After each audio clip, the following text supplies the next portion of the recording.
السلام علیکم پیارے پاکستانیوں، پیش خدمت ہیں آج کی تازہ خوشخبریاں۔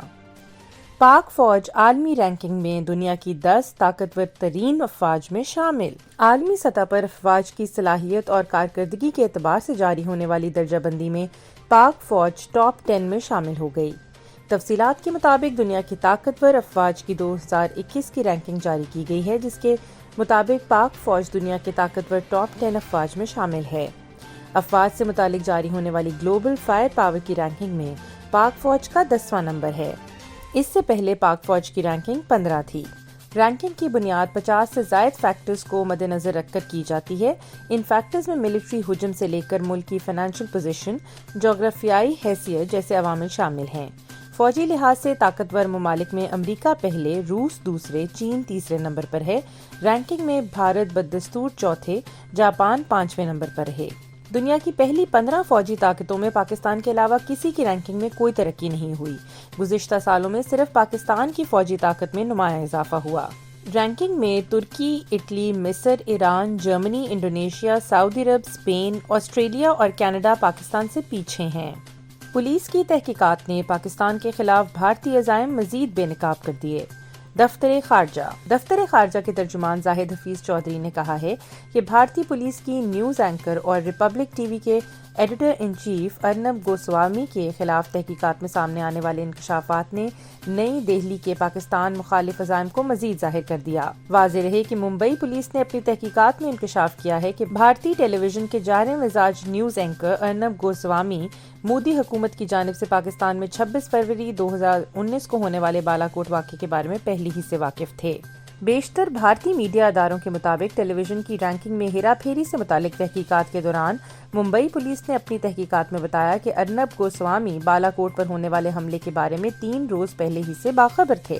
دفتر خارجہ کی جانب سے جاری اعلامیے میں زاہد حفیظ چودھری نے کہا ہے کہ ٹی آر پی معاملے میں ممبئی پولیس کے ریپبلک ٹی وی اینکر کے خلاف چارج شیٹ میں شامل تحریروں نے بھارت کے مذموم اداروں کو مزید بے نقاب کر دیا اور پاکستان کے طویل عرصے سے قائم موقف کو درست ثابت کیا ہے۔ پاکستان میں آکسفورڈ یونیورسٹی کی کرونا ویکسین کی اجازت۔ ملک میں پہلی کرونا ویکسین کے استعمال کی منظوری دے دی گئی۔ ڈرگ ریگولیٹری اتھارٹی پاکستان نے برطانیہ کی آکسفورڈ یونیورسٹی کی ایسٹرازینیکا کی کرونا ویکسین کے ہنگامی صورتحال میں پاکستان میں استعمال کی منظوری دے دی ہے۔ وزیر اعظم کے معاون خصوصی برائے صحت ڈاکٹر فیصل سلطان نے کہا کہ پاکستان نے پہلے ہی چین کی سینو فارم کی ویکسین کی 10 لاکھ سے زائد خوراک کی بکنگ کروا لی ہے، تاہم اس ویکسین کی ڈراپ سے منظوری ابھی باقی ہے۔ ڈاکٹر فیصل سلطان نے کہا کہ پاکستان میں حکام کے مطابق برطانوی ویکسین ایسٹرازینیکا کے ایمرجنسی استعمال کی منظوری دی گئی ہے۔ کووڈ کی سنگل ڈوز ویکسین ابتدائی مراحل میں مؤثر قرار۔ معروف کمپنی جانسن اینڈ جانسن کی کووڈ ویکسین کے ٹرائل کے ابتدائی مراحل میں لگ بھگ تمام رضاکاروں میں سنگل ڈوز کے بعد مدافعتی رد عمل کو دریافت کیا گیا، جبکہ مضر اثرات نہ ہونے کے برابر تھے۔ امریکی کمپنی کی جانب سے تیسرے اور آخری مرحلے کے ٹرائلز کے نتائج جنوری کے آخر تک جاری کیے جانے کا امکان ہے، جس کے بعد اس کی منظوری کے لیے درخواست دی جائے گی۔ ٹرائلز میں دریافت کیا گیا ہے کہ ایک ویکسین کی 1 یا 2 ڈوز سے رضاکاروں میں کرونا وائرس کے خلاف اینٹی باڈی اور ٹی سیل رد عمل پیدا ہوا۔ ان ٹرائلز کا مقصد یہ جانچنا نہیں تھا کہ ویکسین کس حد تک لوگوں کو بیماری یا کووڈ کی علامات سے تحفظ فراہم کرتی ہے، بلکہ اس کے لیے تیسرے مرحلے کے ٹرائل پر کام کیا جا رہا ہے۔ ٹرائلز میں شامل محققین کا کہنا تھا کہ ابتدائی مراحل کے ٹرائلز میں یہ ویکسین محفوظ ثابت ہوئی اور ممکنہ طور پر بیماری کی روک تھام میں مددگار ثابت ہوگی۔ پاکستانی طلبہ کا کارنامہ، بہتے پانی سے بجلی بنانے والی ٹربائن تیار کر لی۔ عثمان انسٹی ٹیوٹ آف ٹیکنالوجی کراچی کے طلبہ نے بہتے پانی سے بجلی بنانے والی ایک ٹربائن بنا لی جو پاکستان میں آبشار، ندیوں اور یہاں تک کہ کراچی کے نالوں سے بھی بجلی بنا سکتی ہے۔ یہ طریقہ نہ صرف بڑے شہروں کے برساتی نالوں بلکہ پہاڑی علاقوں میں بہنے والے جھرنوں اور آبشاروں کے ساتھ دریاؤں کے کنارے رہنے والی آبادیوں کے لیے بھی بے حد مفید ہے۔ اس سستے اور کارگر طریقے پر عمل کر کے پاکستان سے بجلی کی قلت کا خاتمہ کیا جا سکتا ہے۔ 14 سالہ سائبر کڈ کا ایک اور کارنامہ، 50% تک ایندھن بچانے والا گیزر تیار کر لیا۔ 14 سالہ سائبر کڈ محمد حزیر اوان نے موبائل فون کی مدد سے آپریٹ کیے جانے والا گیزر تیار کیا ہے، جس سے توانائی کے استعمال میں 50% تک بچت کی جا سکے گی۔ حزیر روان نے بتایا کہ یہ IoT گیزر ہے جس کو چلانے کے لیے گیس کے علاوہ انٹرنیٹ کی بھی ضرورت ہوگی۔ گیزر کے ساتھ 2 سینسرز استعمال کیے گئے ہیں، ایک الیکٹرانک شعلہ پیدا کرتا ہے اور گیس کنٹرول کرتا ہے، جبکہ دوسرا سینسر درجہ حرارت کنٹرول کرتا ہے۔ پانی کا درجہ حرارت مطلوبہ سطح تک پہنچنے کے بعد گیزر بند ہو جائے گا اور پانی ٹھنڈا ہونے پر دوبارہ آن ہو جائے گا۔ مارکیٹ میں موجود گیزر کا پائلٹ ہر وقت آن رہتا ہے، لیکن IoT گیزر میں ایسا نہیں ہوگا۔ اس سے توانائی کی بچت ہوگی۔ کرونا ٹیسٹ منفی آنے کے بعد جنوبی افریقی کھلاڑیوں کی کراچی میں پریکٹس۔ جنوبی افریقہ کی ٹیم کے تمام کھلاڑیوں اور سٹاف کی پہلے کووڈ ٹیسٹ کی رپورٹ منفی آ گئی، جس کے بعد مہمان کھلاڑیوں نے کراچی جم خانہ میں سیریز کے لیے تیاریاں شروع کر دیں۔ جنوبی افریقہ کی ٹیم 14 سال بعد ٹیسٹ اور T20 سیریز کے لیے چند روز قبل پاکستان پہنچی تھی۔ جنوبی افریقہ کے اسکواڈ کا کراچی پہنچنے پر پرتپاک استقبال کیا گیا اور انہیں مکمل سیکیورٹی میں ہوٹل تک پہنچایا گیا۔ سجد علی کی جمائمہ گولڈ سمتھ کی فلم سے ہالی ووڈ میں انٹری، فنکاروں کی مبارکبادیں۔ اداکارہ سجل علی کی جمائمہ گولڈ سمتھ کی فلم سے ہالی ووڈ میں انٹری پر ماہرہ خان اور ہمایوں سعید سمیت متعدد فنکاروں نے انہیں مبارکباد دی۔ اداکارہ Sajal Ali Jemima Goldsmith کی پروڈکشن میں بننے والی film what's love got to do with it کے ذریعے ہالی ووڈ میں انٹری دینے جا رہی ہیں۔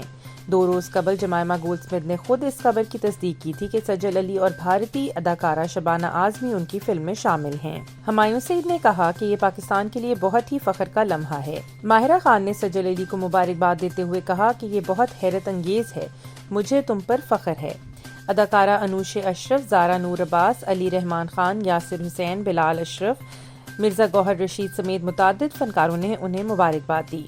شرمین عبید چنوئے ایشیا کے 18 بہترین فلم ڈائریکٹرز میں شامل۔ فلمی دنیا کا سب سے معتبر ایوارڈ آسکر جیتنے والی پاکستانی فلم ساز اور سماجی کارکن شرمین عبید چنوئے نے ایک اور اعزاز اپنے نام کر لیا ہے۔ شرمین عبید چنوئے کو براعظم ایشیا کے 18 بہترین ہدایت کاروں کی فہرست میں شامل کیا گیا ہے جنہوں نے فلم انڈسٹری میں نمایاں کردار ادا کیا۔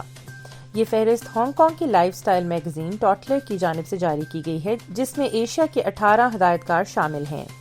میگزین کی جانب سے شرمین عبید چنوئے سے متعلق بتاتے ہوئے لکھا گیا ہے کہ انہوں نے بہت سے اعزازات حاصل کیے ہیں، وہ ایک صحافی، سماجی کارکن اور فلم ساز ہیں۔ مزید کہا گیا کہ شرمین عبید چنوئے خواتین کو درپیش مسائل کو اجاگر کرنے کے لیے جانی جاتی ہیں اور انہوں نے 2 اکیڈمی ایوارڈز، 6 ایمی ایوارڈز اور 1 نائٹ انٹرنیشنل جرنلزم ایوارڈ حاصل کیا ہے۔ ان کی ایوارڈ یافتہ دستاویزی فلموں میں سیونگ فیس اور a girl in the river شامل ہیں۔ شرمین سے متعلق کہا گیا کہ حکومت پاکستان کی جانب سے 2012 میں انہیں ہلال امتیاز دیا اور اس سال ٹائم میگزین کی جانب سے انہیں دنیا کی 100 متاثر کن شخصیات کی فہرست میں بھی شامل کیا گیا ہے۔ ماہرہ خان کا رواں برس ڈرامہ انڈسٹری میں واپسی کا اعلان۔ سابق VJ، ٹی وی میزبان اور پاکستان کی سپر سٹار کہلانے والی اداکارہ ماہرہ خان نے اعلان کیا ہے وہ رواں برس چھوٹی سکرین پر واپس آئیں گی۔ نجی چینل ہم ٹی وی کے 16 برس مکمل ہونے کی تقریب میں بات چیت کرتے ہوئے ماہرہ خان نے ڈراموں میں واپسی کا بتایا۔ انہوں نے کورونا وائرس سے متاثر ہونے کے باعث قرنطینہ میں گزارے وقت کا احوال سناتے ہوئے کہا کہ میری علامات بہت زیادہ تھیں اور بہت مشکل وقت تھا، الحمدللہ اب میں ٹھیک ہوں۔ ماہرہ خان نے کہا کہ انشاءاللہ رواں برس سال 2021 میں ڈراموں میں واپس آؤں گی۔ تاہم ماہرہ خان نے اپنے ڈرامے کی کہانی اور کردار سے متعلق کوئی وضاحت نہیں دی، نہ ہی یہ بتایا کہ ان کا متوقع ڈرامہ کب سے آئے گا، لیکن ان کی بات سے لگا کہ ماہرہ خان ممکنہ طور پر نجی چینل ہم ٹی وی کا ڈرامہ کرنے جا رہی ہیں۔ آج کے لیے بس اتنا ہی، انشاءاللہ کل تازہ خبروں کے ساتھ پھر حاضر ہوں گے۔ پاکستان زندہ باد۔